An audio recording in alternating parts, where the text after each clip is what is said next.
For more updates, I'm joined by Chairman House Committee on Rules and Business, Francis Waive. Honorable Waive, thank you for joining us on the news tonight. I just heard the Deputy Speaker say, referring to suspension as what everyone in Nigeria wants the House to do. On the contrary, what majority of Nigerians want is a situation where members of the House are held to the highest level of accountability, ethics, and morality. Speak to us about how House rules address incidents of misconduct like we've seen by members, particularly those involving violence or harm to others. Thank you very much for having me on the program tonight. The Deputy Speaker who presided today was right in saying that because the groundswell of the people on the street will want anybody who has breached any law to be given jungle justice. But we are a law-abiding country and the rules of the land must be obeyed. And the same thing in Parliament, when a member has breached the privileges of other members of the House of being a member, the rules apply. And in our case, Order 6 is the order among our standing orders that deals with the privileges of honorable members. And it clearly says in Rule 2 of Order 6 that any member may rise at any time to speak upon a matter of privilege suddenly rising. He shall be prepared to move without notice a motion declaring that the contempt or breach of privilege has been committed, referring the matter to the Committee on Ethics and Privileges. That is the procedure.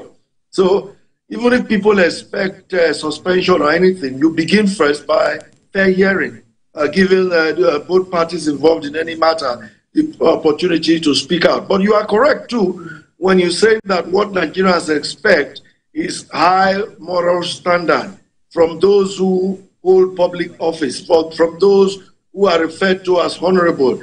That's not too much to demand. And that is what the majority of us provide in Nigeria. It's just sad that exceptions to the rule becomes very loud and very well publicized, such that it will appear like everything is rotten, but that is not the case in our country. The demand for high standards is very well in order, and we ensure that we keep to that. I hear you clearly, Honorable. Again, I think it's highly assumptive to say that Nigerians want jungle justice. You have talked to us about what the rule require.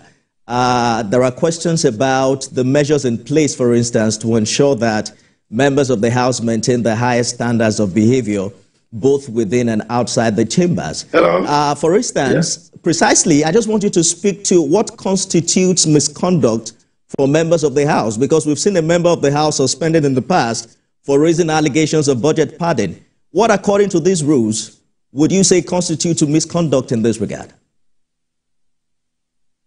Well, indecent behavior, any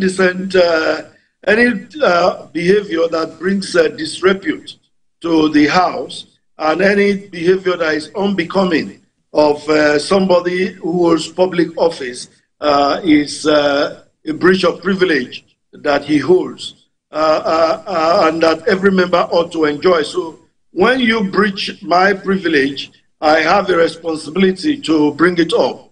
What constitutes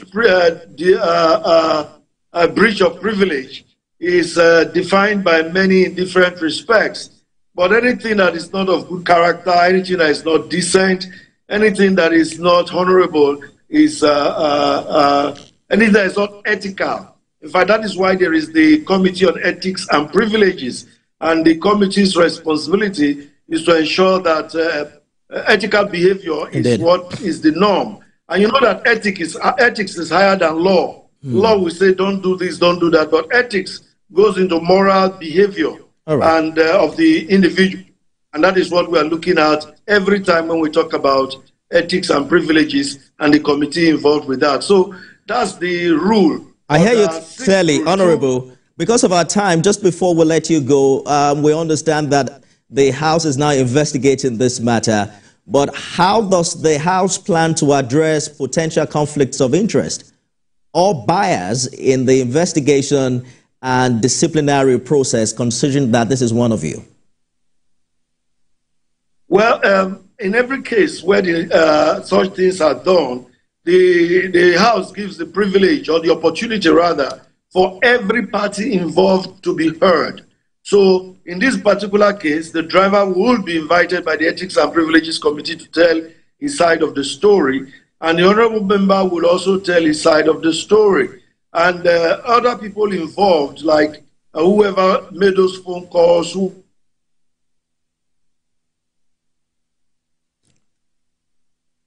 the honorable member itself.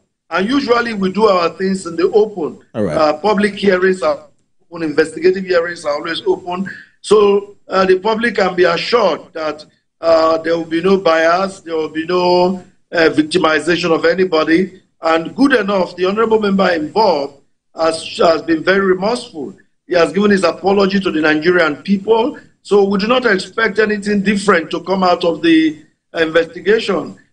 He has already pleaded guilty, as it were. So to expect anything less than that would be pushing the narrative too far. So we all expect that at the end of the day, justice will be served. All right. Honorable Francis Waive is Chairman, Committee on Rules and Business. Thank you for talking to us. It's my pleasure. Thank you very much.